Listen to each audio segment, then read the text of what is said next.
Hello all, welcome to cinema కబుర్లు. 2024లో half year complete అయిపోయింది. మరి ఈ ఇయర్ లో ఇప్పటి వరకు వచ్చిన సినిమాల్లో ఏవి ద బెస్ట్ గా ర్యాంక్ తీసుకున్నాయో ఒక లుక్ వేసేద్దాం. మీరు ఛానల్ ని సబ్స్క్రైబ్ చేసేసుకోండి. జనవరి స్టార్టింగ్ లోనే ప్రశాంత్ వర్మ హనుమాన్ తో బాక్స్ ఆఫీస్ ని షేక్ చేశాడు. మూవీ ప్రమోషన్స్ తో హైప్ ని పెంచుకుంటూ మూవీలో ద బెస్ట్ కంటెంట్ ని చూపించి సౌత్ అండ్ నార్త్ పీపుల్ ని ఈ మూవీతో చాలా సాటిస్ఫై చేశాడు. క్లైమాక్స్ తో ఆడియన్స్ ని మెస్మరైజ్ చేశాడు. అందరి చేత ఒక రాజమౌళి గారి రేంజ్ విజువల్స్ ని చూపించాడు అంటే ఈ మనిషి మామూలోడు కాదురా అని అనిపించుకున్నాడు. మూవీలో కంటెంట్ అండ్ విజువల్సే కాదు, ఎమోషనల్ పార్ట్ ని కూడా స్టోరీతో చాలా బాగా క్యారీ చేసుకున్నాడు. ఇంత మంచి సినిమా తీసాక నెక్స్ట్ సినిమా కొంచెం గ్యాప్ తీసుకొని స్టార్ట్ చేస్తాడు ఏమోలే అనుకుంటే ఇప్పుడు ఆల్రెడీ షూటింగ్ చాలా ఫాస్ట్ గా కానిచ్చేస్తున్నాడు. మూవీని కూడా 2025 లో రిలీజ్ చేయడానికి ప్లాన్ చేస్తున్నాడు. మహేష్ బాబు త్రివిక్రమ్ కాంబో అంటే ఆ మూవీకి ఒక వైబ్ ఉంటది. వీళ్ళ కాంబోలో వచ్చిన మూవీస్ కలేజా,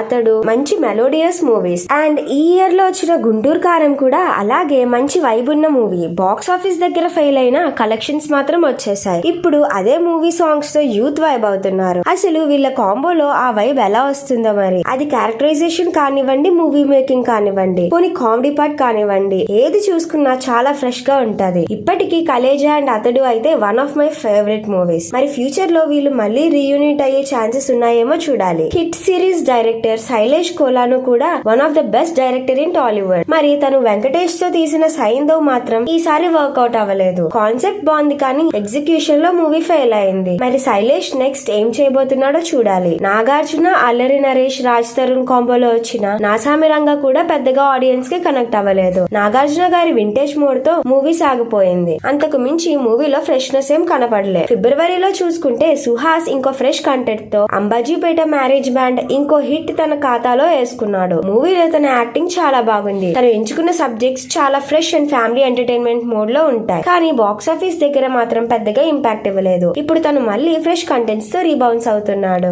రవితేజ గారి ఒకప్పుడు సినిమాలు చూసుకుంటే అతని ప్రతి సినిమా బాక్స్ ఆఫీస్ ని షేక్ చేసే రేంజ్ లో ఉండేవి. కానీ ఇప్పుడు ఆ సౌండ్ తగ్గిపోయింది. బ్యాక్ టు బ్యాక్ సినిమాలు తీసుకుంటూ పోతున్నాడు. అదే విధంగా ఈగిల్ కూడా రిలీజ్ అయింది. ఈ మూవీలో కంటెంట్ కూడా ఫ్రెష్ గానే ఉంది అనుకోండి, కానీ మూవీలో ఎగ్జిక్యూషన్ మాత్రం లాగ్ ఉంటుంది. క్లైమాక్స్ మాత్రం టాప్ నాచ్ గా ఉంటుంది. ఫ్యాన్స్ ఈ మూవీతో అయినా రవితేజ మళ్ళీ హిట్ కొడతాడు అని చూశారు. కానీ మూవీ బాక్స్ ఆఫీస్ దగ్గర ఫెయిల్ అయింది. ప్రెసెంట్ తను హరీష్ శంకర్ తో మిస్టర్ బచాన్ మూవీ షూట్ లో బిజీగా ఉన్నాడు. Varun Tej movie operation Valentine కూడా ఫ్లాప్ అయిపోయింది. వరుణ్ తేజ్ కూడా డిఫరెంట్ రోల్స్ తో వస్తున్నాడు. కానీ కాన్సెప్ట్ అండ్ స్టోరీయే పర్ఫెక్ట్ గా ఉండట్లేదు. తన నెక్స్ట్ బిగ్గెస్ట్ ప్రాజెక్ట్ ఏం పడబోతుందో చూడాలి. సందీప్ కిషన్ ఈ మనిషి కూడా one of the finest actor. తిను కూడా కొత్త కొత్త కాన్సెప్ట్స్ తో వస్తూ ఉంటాడు. ఊరు పేరు భైరవ కోనాతో తన కంబ్యాక్ ప్లాన్ చేసుకుందాం అనుకున్నాడు. కానీ లాస్ట్ కి ఈ మూవీ కూడా ఫెయిల్ అయిపోయింది. విఐ ఆనంద్ గారి ఫ్యాంటసీ డ్రామాస్ చాలా డిఫరెంట్ గా ఉంటాయి అండ్ ఇంట్రెస్టింగ్ గా కూడా ఉంటాయి. కానీ ఈసారి ఆ డిఫరెంట్ స్టైల్ ని ప్రాపర్ గా చూపించలేకపోయారు. సందీప్ అన్న స్ట్రాంగ్ కంటెంట్ తో వస్తే పక్కా కంబ్యాక్ ఇవ్వగలడు. ఒకప్పుడు గోపీచంద్ గారి సినిమాల్లో ఒక మ్యాజిక్ ఉండేది. దానికన్నా ముందు విలన్ రోల్స్ లో ఇచ్చిన కిక్ వేరే లెవెల్లో ఉండేది. కానీ ఇప్పుడు పూర్తిగా డిజాస్టర్ మూవీస్ తో వస్తూనే ఉన్నాడు. భీమాతో ఇంకో రాడ్ సినిమా చూపించి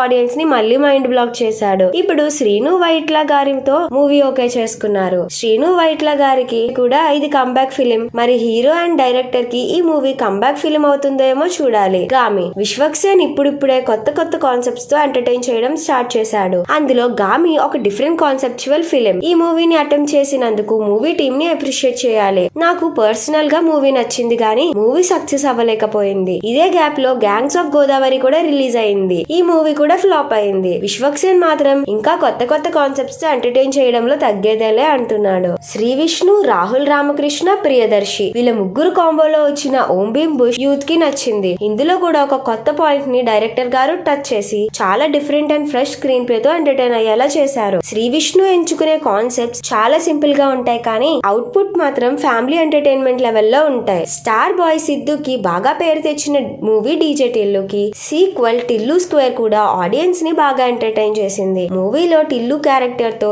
సిద్ధు యూత్ కి బాగా కనెక్ట్ అయిపోయాడు. మూవీ టీమ్ పార్ట్ 3 కూడా అనౌన్స్ చేసేశారు. ఒక రాధిక, ఒక లిల్లీ, మరి తర్వాత ఎవరు రాబోతున్నారో. Vijay Deverakonda movie family star ఇంకో డిజాస్టర్ గా మిగిలిపోయింది. మూవీకి ఇచ్చిన హైప్ మూవీకి వచ్చిన అవుట్పుట్ కి ఏమాత్రం సంబంధం లేకుండా ఉంది. రాడ్ సినిమాలు తీయడంలో దేవరకొండ అన్న ఎక్స్పర్ట్ అయిపోయాడు. ఇంకా ఈ గ్యాప్ తర్వాత తర్వాత పెద్ద సినిమాలు ఏవి రిలీజ్ అవ్వలే. తర్వాత జూన్ లో రిలీజ్ అయిన బిగ్ మూవీ కల్కి బాక్స్ ఆఫీస్ వీక్ పొజిషన్ లో ఉన్న టైంలో కరెక్ట్ టైం కి సరైన సినిమా రిలీజ్ అయింది. Prabhas for a reason. Nag Ashwin literally box office ని షేక్ చేశాడు. మూవీ ఇంకా కొత్త కొత్త రికార్డ్స్ క్రియేట్ చేస్తూనే ఉంది. సో ఓవరాల్ గా Jan to June movies list లో చూసుకుంటే హనుమాన్, కల్కి ఈ రెండు సినిమాలు మన తెలుగు ఫిల్మ్ ఇండస్ట్రీకి ఒక బ్యాక్ బోన్ గా ఉండిపోయాయి. ఈ రెండు సినిమాలు కూడా మైథాలజీ సినిమాటిక్ ఎక్స్పీరియన్స్ లో మంచి ఇంపాక్ట్ ఇచ్చాయి.